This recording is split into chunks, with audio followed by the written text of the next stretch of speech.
আমার ভাই, কলেজের টুকরার ভাই, একটা কথা মনে রাখবেন, আমি জানি কোনোদিন রাহি হচ্ছে এমনটা ছেলে, আজ পর্যন্ত আমি আমার দেখা মতো ওর সামনে অফার, নাটকের অফার, টিভিসির অফার, এই অফার, নিজে ইউটিউব চ্যানেল খোলার অফার, সবকিছু আসছে, কিন্তু একটা কথা সবসময় বলতে যে আমি আফ্রিদি বাইরে ছাড়া কোথাও যাবো না। এবং একটা কথা আমি ওরা বারবার বলছি, বাইরে কাজ কর, বাইরে কাজ কর, কাজ কর। ও আমাকে বারবার একই রিপ্লাই দিছে, তাই কাজ করবো না, দরকার আমার কিছু দরকার নেই, আমি এরকমই থাকবো। এরকম মাঝে মাঝে আপনি আমার ওই বার্গার খাওয়াইলে আমি হ্যাপি। আপনারা যদি ভাবে থাকেন যে আমি আফ্রিদি 500 টাকা রাইরে দিয়া ওরা হ্যাপি করতে পারি, এটা ভুল কথা। ওর ড্যামরায় 5 তলা বাড়ি, ওর বাট্টায় 6 তলা বাড়ি, ওর না ওর গ্রামের সামনের এই থেকে ওই মাথা পর্যন্ত জমি, আমি নিজে গেছি। ওদের কোনো কিছুর অভাব নাই, কিন্তু ও আমার আপন ছোট ভাই।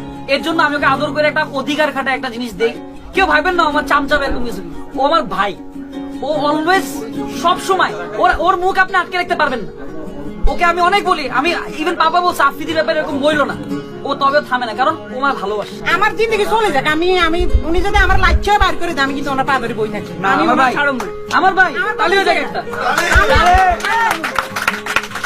আমার কথা হচ্ছে আমার উনি বার করে দেখে আমি আঙ্কেলের কাছে বই থাকি। আমার মাইটি, এটা আমার, এটাই আমার কথা হচ্ছে এটা। এই যে পাপারও পড়ায় ফেলাইছে।